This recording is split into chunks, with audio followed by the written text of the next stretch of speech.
SIO का क्या उद्देश्य है? Students Islamic Organisation of India SIO की तरफ से हमने आज जो प्रेस कॉन्फ्रेंस रखी, उसका बेसिक उद्देश्य यही है कि महाराष्ट्र का अपकमिंग जो स्टेट असेंबली का बजट है, उसमें हम महाराष्ट्र स्टेट गवर्नमेंट से कुछ स्पेसिफिक डिमांड्स हैं एजुकेशन को लेकर, माइनॉरिटी एजुकेशन को लेकर और माइनॉरिटी पॉपुलेटेड एरियाज़ को लेकर के। तो वो डिमांड्स हमने जो हमारी है वो लॉन्च की उसको, और उसको जो है महाराष्ट्र गवर्नमेंट तक कन्वे करने की हमारी इच्छा है, अनुरोध है।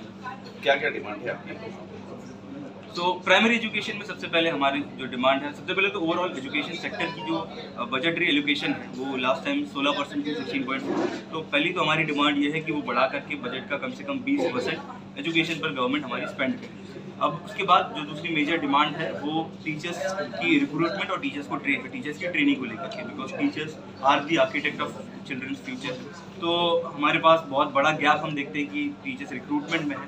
There are thousands of vacancies of teaching post, non teaching post की भी स्कूल्स में बहुत ज़्यादा वैकेंसीज हैं। तो वो वैकेंसीज को जो है फिल किया जाए एट द अर्लीस्ट, रिक्रूटमेंट करे गवर्नमेंट, और जो टीचर ऑलरेडी रिक्रूटेड हैं उनकी ट्रेनिंग के ऊपर ज़्यादा से ज़्यादा फोकस किया जाए, बिकॉज टीचर्स की ट्रेनिंग भी जो हम देख रहे हैं कि it is not up to the mark, and because education sector काफ़ी तेज़ी से इवॉल्व हो रहा है, तो टीचर्स ट्रेनिंग बहुत ज़्यादा ज़रूरी है। देन आफ्टर दैट एक मेजर डिमांड हमारी जो है वो RTE के एम्बिट को बढ़ाने की है, कि अभी 14 साल की उम्र तक के बच्चों के लिए ये कवर करता है, बट हम चाहते हैं कि ये 18 साल की उम्र तक के बच्चों को कवर करे, ताकि अभी 8वीं कक्षा तक वो बच्चों को फ्री और कंपलसरी एजुकेशन मिलता है, वो 12वीं तक के बच्चों को फ्री और कंपलसरी एजुकेशन मिल सके। इसके ज़रिए से हम देखेंगे कि ड्रॉप आउट रेशियो भी कम होगा और हायर एजुकेशन की तरफ बढ़ने का एक जो इंक्लिनेशन है बच्चों में बढ़ेगा, परवान चढ़ेगा। आज जो है मनपा स्कूलों की हालात बहुत खराब है, खस्ता हालत है चल रही है, उस पर आप क्या क्या कहें? इंफ्रास्ट्रक्चर को लेकर हमारी एक मेजर डिमांड है, पूरा एक हेड हमने रखा है, एंड वी हैव डिस्कस्ड कि इंफ्रास्ट्रक्चर की हालत कैसी ख़राब है।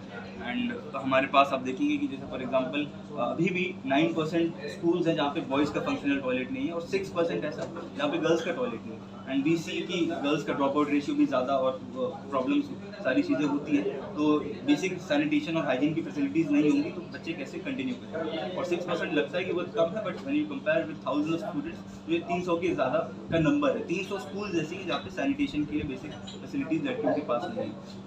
और भी हम देखते हैं कि अराउंड 16% स्कूल जो है वो रेंटेड स्पेसेस में ऑपरेट करती हैं, तो उसकी अपने बहुत ज़्यादा लिमिटेशंस हैं, कंस्ट्रेंट्स हैं। उनके पास जो रिक्रिएशन के लिए बच्चों के लिए कोई स्पेस नहीं होता।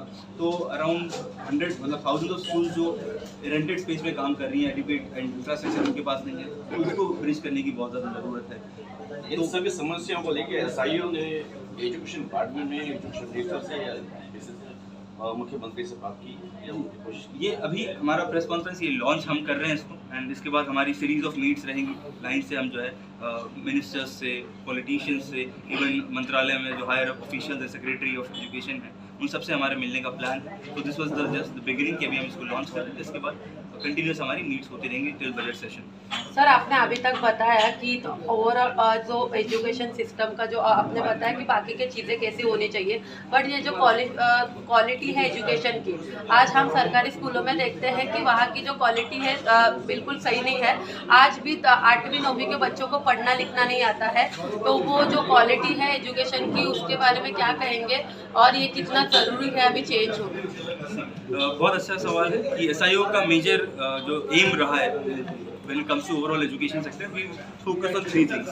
एक तो एक्सेसिबिलिटी, एक इक्विटी, जस्टिस हो, सारे वीकर सेक्शंस को भी मिले, और तीसरा मोस्ट इंपॉर्टेंट कि क्वालिटी ऑफ एजुकेशन। अगर क्वालिटी ऑफ एजुकेशन नहीं रहेगा तो फिर इतने हज़ारों करोड़ रुपए स्पेंड करके भी मतलब नहीं बनेगा। और अभी जो आपने बताया कि असर रिपोर्ट अगर हम देखेंगे तो लर्निंग आउटकम बहुत अबिस्मल है। तो क्वालिटी ऑफ एजुकेशन को लेकर के हमारे में पहला तो डिमांड है कि टीचर्स ट्रेनिंग बहुत ज़्यादा अच्छे तरीके से हो, because they are the ones who will be interacting with the students. तो टीचर्स को वेल इक्विप्ड किया जाए, उनको जो इमर्जिंग टेक्नोलॉजीज है, AI है और लेटेस्ट जो डेवलपमेंट्स है उसके बारे में उनको ट्रेन किया जाए।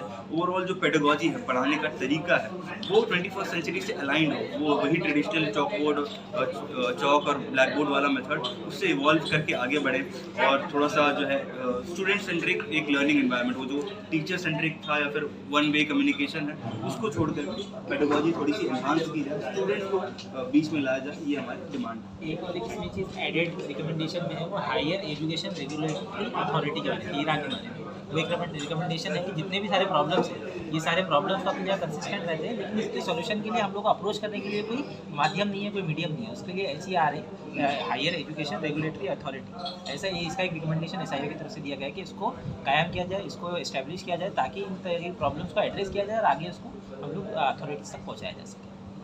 Thank you.